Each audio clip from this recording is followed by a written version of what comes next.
కుంభమేళాలో కుట్రలు, ఒక పక్కన తప్పుడు ప్రచారాలు, 11 మంది చచ్చిపోయారు, 15 మంది చచ్చిపోయారు అంటూ మామూలు చలికి సంబంధించినటువంటి దాంతో చచ్చిపోయారు లాంటిది. ఎందుకంటే డైరెక్ట్ తొక్కిసలాట జరగలేదు కాబట్టి అదొక ప్రచారం. దాని మీద పోలీస్ కంప్లైంట్ పెట్టి విచారించేటటువంటి ప్రయత్నం చేస్తుంది యోగి ఆదిత్యనాథ్ సర్కార్. ఇది కాకుండా మరొక రకమైన కుట్రలో ఒకటి ఇది.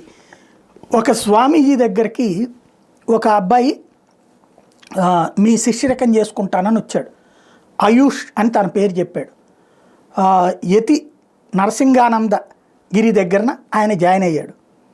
అయితే తాజాగా ఈ పోలీసులు ఈ ఆశ్రమాల దగ్గర వీటన్నిటి దగ్గర కూడా జాగ్రత్తగా ఉంటున్నారు. ఇది ప్రయాగరాజులో ఉంటున్నటువంటి యతి నరసింగానంద గిరి దగ్గర తెల్లవారుజామున 2 గంటల సమయంలో ఈ కుర్రోడు తిరుగుతున్నాడు.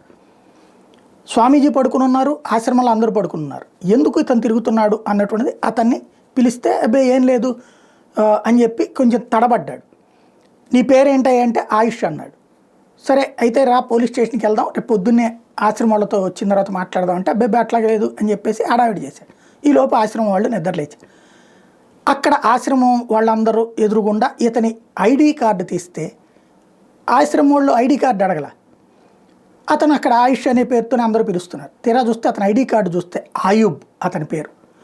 ఆయుబ్ అనేటటువంటి వ్యక్తి ఆయుష్ అనేటువంటి పేరుతో ఎందుకు యతి నరసింగానందగిరి దగ్గరన చేరాడు అన్నటువంటి విషయం మీద ఇప్పుడు పోలీసులు విచారణ ప్రారంభించారు.